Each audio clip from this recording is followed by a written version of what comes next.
Directorial debut in 2018 with Hereditary.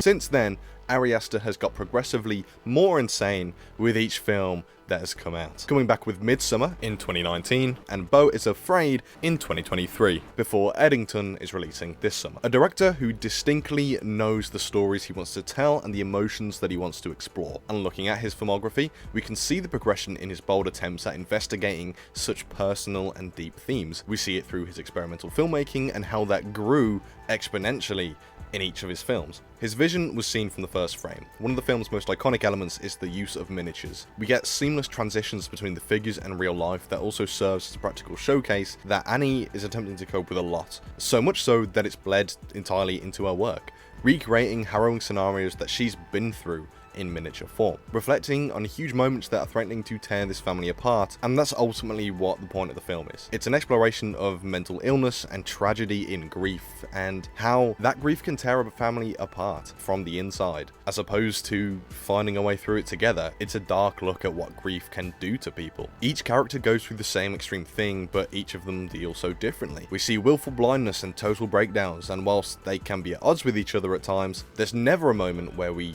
don't understand why a character is acting how they are. It's really a dark look at how trauma can change people for the worse. Annie is forced with so much family inheritance that she doesn't even know the full ins and outs of, and then losing her daughter after his son is speeding in an effort to actually save her from an allergic reaction, but with the car swerving to avoid a deer, killing her. But as the plot progresses, we realise that even a moment like this is part of the inheritance that has been planned and passed down for such a long time. We learn slowly about the twisted cult that Annie's mother was involved with and how that has now been forced upon her, and the real weight of family becomes intertwined with a paranormal plot relating to power and wealth. The film looks at mental illness and a complicated breakdown of a family surrounding a traumatic event, but does it through the lens of a generally more typical horror film format, which can't be said so much for the following films. Midsummer followed as Aster's second feature, and from early looks it was clear that this wasn't going to be the same movie. Immediately, the clear distinction by breaking away from the visuals of Hereditary and having this film take place entirely in broad daylight. And the shocking thing is that he still manages to craft an unsettling, unnerving sense of dread and anxiousness and fear despite that. All done the polar opposite way to how Hereditary did. Hereditary used shadows and the darkness to maximize our fear, as most horrors do, and this film lays the horror in plain sight, but is more manipulative. The set designs and shot composition create a constant feeling of being stalked and judged in a lot of ways. Now, grief is also an underlying theme in this movie, but the focus lays more specifically on the breakdown of a relationship. Something that Aster explained he was going through at the time of making the movie. Danny and Christian are on the verge of breaking up, but neither one of them are willing to truly, finally cut the rope, which in turn, the unwillingness to act destroys them both. The focus is of course with Danny as the protagonist because Christian is not a good boyfriend at all. He shuts down early on any of her concerns for her family's safety before it's revealed that Danny's sister did actually commit a murder-suicide with her parents, and Christian treats Danny like something he has to do, someone he's forced to help without the real care. The interesting thing is that all of Christian's friends are dicks too, but they are at least telling Christian to cut this off. What if I regret it later and I can't get her back? You don't want her back. I might.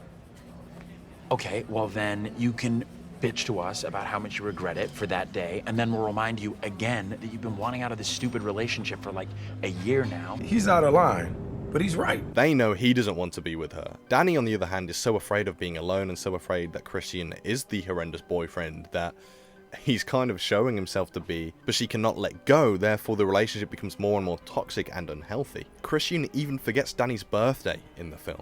It's a dysfunctional relationship where the emotions needed are simply unavailable, and that leaves Danny so much more susceptible to the Haga. Now, the Haga are the cult in this film. They're all here for this parade in Sweden, and as the film progresses, we see their disturbed beliefs and traditions. They are constantly asking Danny and the gang, and therefore us, to understand these traditions. They get that they're weird to outsiders, but to them, they're normal and important, despite the fact that it very clearly makes the newbies frightened, uncomfortable, and concerned, especially with Danny.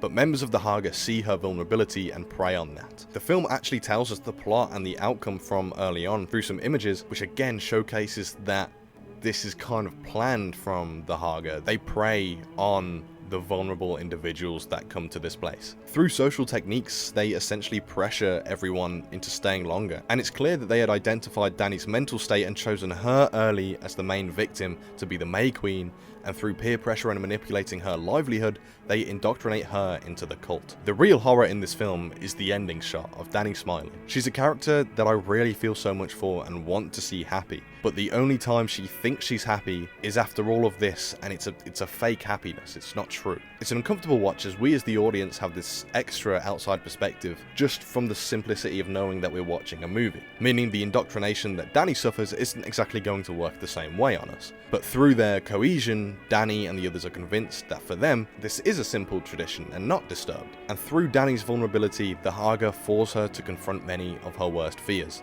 leading to the end of the film, a sense of empowerment for Dani, as the Haga burn the trauma. But the context adds a heavy additional layer of horror because it's not true happiness. She has been emotionally manipulated to a state where she believes she finally has everything that she's always wanted, a sense of belonging and comfort and trust, emotional availability that she wasn't receiving before, but it's been orchestrated from the very start in such a horrifying way that leaves you walking away from the movie disturbed and creates quite an existential horror at times. Beau is Afraid makes both of these films look like child's play.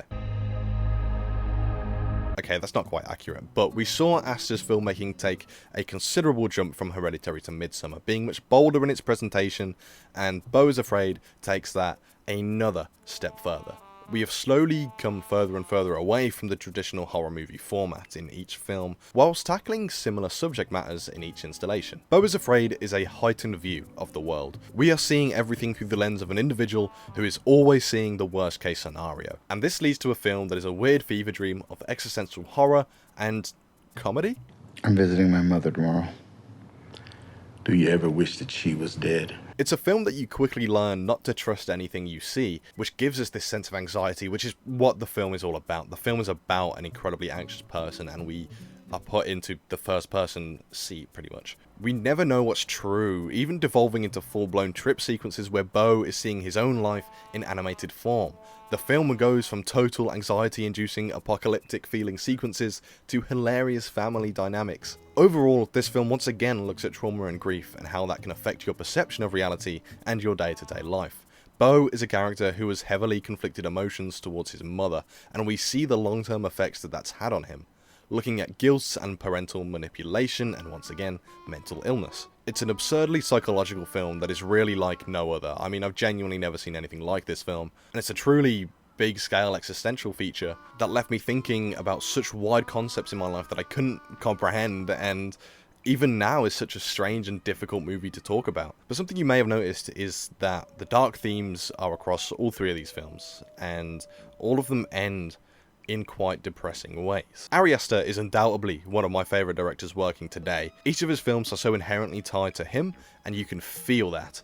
And so my biggest question is, Mr. Aster, are you okay? I know that just writing is hard, and I can only ever really do it when I'm in some kind of crisis, or if I'm really stuck. Hereditary was one of the earliest horror movies that I watched that really brought me into the genre, and I didn't love Midsommar as much, but it was just as, if not more, interesting to me because of its execution. Beau is Afraid took me like 3 months to actually form an opinion on just because it was that insane. I think it's such a fascinating progression to see across 3 movies. A director clearly getting more and more freedom. We started off with a highly emotional but still very much a film within the bounds of horror, featuring plot points revolving paranormal and such, but each movie has progressively strayed more into the bizarre and out-of-box executions of similar ideas. For example, the themes of grief and mental illness are extremely prevalent across each film, but the way Aster explores them each time is wildly different. I think I use genre in some ways as like a shield, or like it's a way of like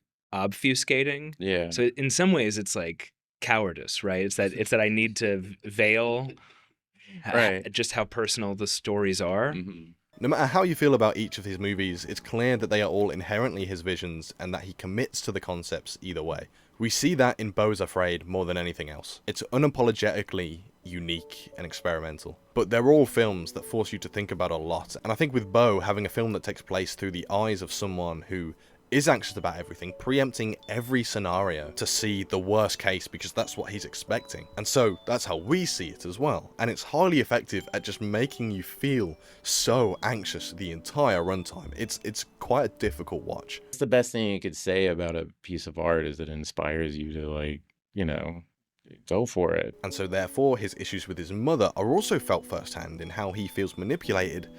We do as well. A huge way this film does that is there's even a logo for a company that we see appear in the film, MW Industries, which also is in the opening of the film, alongside the studio logos, a subtle way of incorporating Bo's overbearing mother from the very beginning, and how she attempts to control his every being, and when this realization is found in the final act that many of the other characters we'd seen were pawns under his mother, and the way it's crafted in that huge room with crowds staring down at Bo as he's alone in a sinking boat with his mother berating him. It's an experimental as all hell movie, and I love it a lot for that alone. Ari Aster is one of those filmmakers who I want to watch whatever he's involved with next, and I imagine a huge reason he's been able to experiment is due to the success of the likes of Hereditary and Midsommar, tapping more into some unusual techniques with how slow-paced, and having a horror set entirely in the daytime, and in many ways, despite being well within the genre, was pretty unusual, and then leaving him in a great position to really go all guns blazing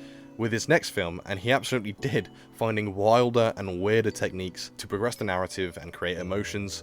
And I really just hope he continues to get the space to work his magic, and that we get to see more of it as we go on.